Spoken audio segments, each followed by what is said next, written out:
Can you have two or more of the same credit card? Even though it's a pretty straightforward question, the answers are going to be both yes and no. Here are my application results for 3 cards I applied for, which I already have. The first is for the A-Advantage Aviator Red MasterCard issued by Barclays Bank. Thank you for your recent application. We've reviewed your application and determined we're unable to approve you for the following 2 reasons. Sufficient credit is available on your account issued by Barclays Bank Delaware.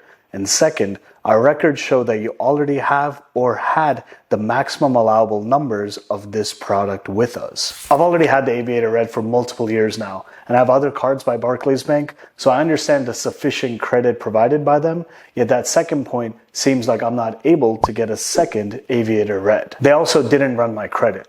And with that, let's move on to the second one. This application was for the Cathay Pacific card issued by Synchrony Bank. We have received a request for a credit product with Cathay Pacific issued by Synchrony Bank. Unfortunately, we're unable to approve your request at this time.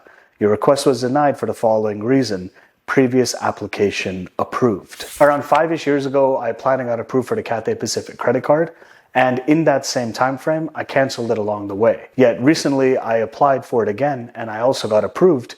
And so it seems like me putting in this application, which is around 3 or 4 months after I already got it, equals them responding with previous application approved, which to me, I take that as you can't have 2 of these credit cards by Synchrony. Seems like they have some eligibility check rules in place in the back end, aka they also didn't run my credit. This third one, I beg to differ, that's the same product. At the same time, this application was for a Best Western credit card, which they have 2 versions, one with an annual fee and one without.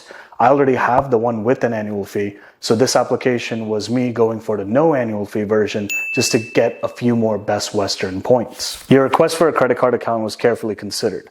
Unfortunately, we're unable to approve your application at this time for the following reasons: duplicate account or accounts issued by this center. I know they're not the same product, but maybe they classify it as the same vertical, hence have these type of rules. These outcomes of mine make it look like you can't have 2 of the same credit card, but that's definitely not the case. There can be some specific advantages of having more of the same credit card. The first one I'd say is going to be an overall cap on specific spend. For example, at the time of recording, I have 2 Discover It cashback credit cards. And a quick side note, the cards I just talked about and any I'll cover in this video, we're not going to take a super deep dive into each individual card. There are other videos on the channel for them, but I'll definitely give us what we need to know. When you first get this card, there's something in the first year known as cashback match. Essentially, in the first year, all the cashback you earn by spending on this card, they'll match you that amount of cash back. Let's say you earn $100 after year 1, they'll match you with 100. Let's say you earn 200, they'll match you with 200, etc. In addition to this awesome benefit in the first year, in general, the Discover It, it's essentially a rotating category card where it offers you 5% cash back on specific categorical spend throughout the year, and it's based on each and every quarter. This 5% though is capped at $1,500 each and every quarter. In the first year with the Discover It cashback, these 5% rotating categories, it's like you're getting 10% effectively because of cashback match. And you get 1% everywhere else with this card, so it's effectively like you're getting 2% cashback on everything. With 2 Discover It's, the cap on spend instead of $1,500 would now be $3,000. This definitely doesn't mean you have to spend $3,000 in a certain quarter on a certain category. At the same time, we have the option if we want. Categories change quarter over quarter, yet over multiple years, some have remained the same and some not. For example, earning 5% on restaurant spend is pretty neat. Yet in a quarter, if you're going to spend, let's say, more than $1,500, it's nice to have a bigger cap. Another example is, let's say the category is home improvement, where we have merchants like Home Depot and Lowe's. Over here, $1,500 in a quarter may not really do the deal if you have a bigger home improvement or home renovation project where you're just spending that much more at these merchants. This exact reason is the reason I have not 2, but 3 Chase Freedom Flexes, which is super similar to the Discover It in terms of that 5% rotating category feature of the card. And having 3 means I'll have $4,500 each and every quarter for spending if I want to. Both the Discover It and the Chase Freedom Flex have no annual fee. At the same time, there are situations where cards do have annual fees where it makes sense to have multiple of the same card. When it comes to annual fees, we usually expect some type of credits, perks, maybe free travel each and every year. Maybe that's a free night at a hotel or otherwise. So let me use a concrete example to bring this point home. The Hilton Aspire has a $550 annual fee. Yet, each and every year, apart from a slew of benefits and certain elevated earn rate that comes with this card, you also get a free reward night. I have a full video going over everything you need to know about the Hilton Aspire. I'll leave it over here, but let's keep it going. Simply put, if you value the credits that come with the Hilton Aspire, as well as that free reward night, then if you have, let's say, 2 of these cards or 3 of these cards, and you're getting full value anyways by just having 1 of them, then why not have 3 of them? In addition to the dollar value that one could get from having multiple of these Hilton Aspires, there's also a lifestyle setup that comes into play. Let's say we have 1 Hilton Aspire card. That's cool. We get 1 free reward night. Let's say we're spending throughout the year and now we have enough points to redeem for a second free night. So now we have basically 2 nights for free.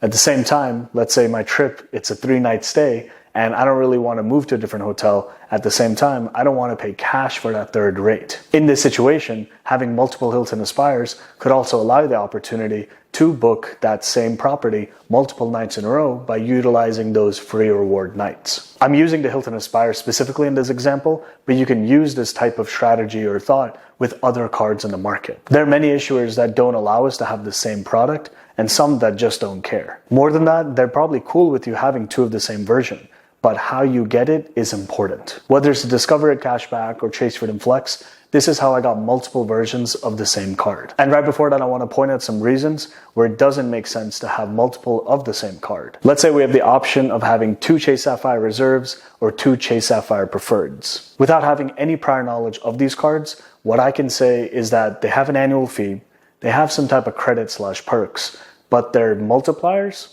they're unlimited in terms of how many points you can earn. What this means is we're going to pay an annual fee for, let's say, one of the cards. We're going to get X amount of credits for that same card. But the multipliers, which is where, let's say, the value is, and let's say the benefits, they're already the same between the 2 cards if we had 2, then what is the point? A super dumbed down example is, let's say there's a card that has a $100 annual fee, it has a $50 credit, and it has certain earning multipliers and benefits. If we have a second of the same card, now we're paying $200 in annual fees.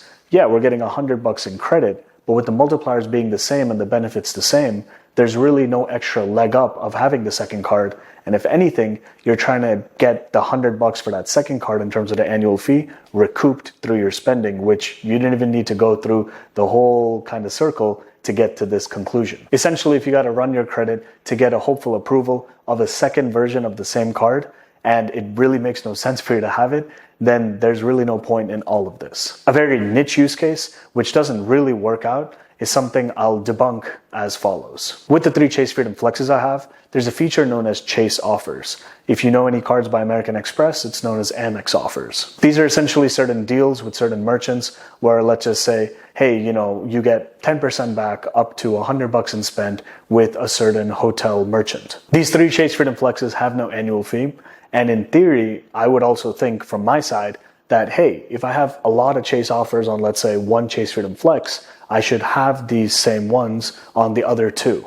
But that's not the case. In fact, a lot of them / the majority are on 1 specific card, and they almost never repeat amongst the other 2. So in this situation, this wouldn't really make any sense either to get an extra card of the same type just to get more offers / perks that are offered in this fashion. And adding on to the same line of logic, where the multipliers are the same / the credits don't outweigh the annual fee, where it doesn't make sense to have 2 of the same card, if there's no sign-up bonus offered for that second or third version of that card, in other words, if there's an issuer that says, hey, you can get a second version, but we're not going to offer you a sign-up bonus for this second or third application, then it begs the question again, is it even worth it? How I got my second Discover It cashback was as simple as just applying for it. There is a little strategy involved in terms of how you want to optimally execute upon this, and it's as follows. Some context though is that back in the day, I'm talking many, many years ago, it wasn't normal to have 2% cashback earning credit cards. So the power of this Discover It cashback match was on the everything else category, you get 1%, but they do match you that second 1%. So effectively you're getting 2% on all non-categorical spend in year 1 with the Discover It. Because of this cashback match being present in year 1, ideally you'd want to say apply for the first card in year 1, use it all the way for a full year, and then maybe cool off for like 3 to 6 months and then put in that second application. All else equal, based on this scenario, there shouldn't be any issues with getting a second approval for the Discover It. Coming to the 3 Chase Freedom Flexes, the first one I got, it was when the Chase Freedom Flex was actually known as the Chase Freedom. A few years after I had the Chase Freedom, they refreshed it to become the Chase Freedom Flex. I never applied for another Chase Freedom or Chase Freedom Flex. The way I got the other two was like this. I had the Chase Freedom Unlimited, which its unique selling point is essentially on non-categorical spend, you'd be getting 1.5x everywhere. Over time on my credit card journey, this 1.5x, I know it was cool. At the same time, I value the 5x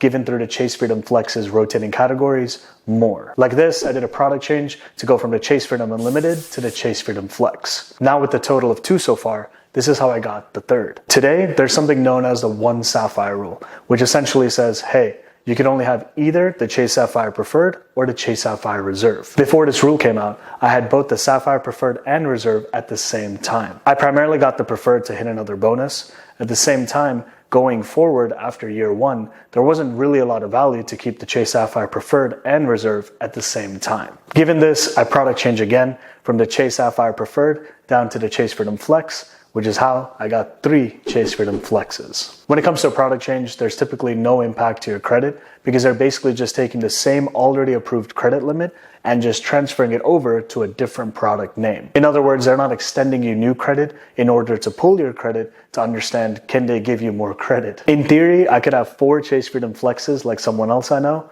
At the same time, am I gonna downgrade my Chase Sapphire Reserve card down to a 4th Freedom Flex? That's gonna be a decision for me to make maybe later down the line. The most significant part, like with anything else in the credit card world, is definitely to read the terms and conditions, and it doesn't hurt to call customer service to ask, hey, can I have a second version of this card? And the reason I'm saying it is there's many folks that have maybe gotten approved for a second version of a card, only to find out later down the line after a few months, there's just a mysterious, a magical, a spontaneous closure, and they're super duper surprised, which I don't blame them. But the issue here is that the bank may not have rules implemented to avoid this in the first place, but then later they'll just correct their actions. And so basically you're just losing an account just like that, and you still owe the bill, whatever that balance is, and it's just a mess to deal with. Can we have multiple of the same card?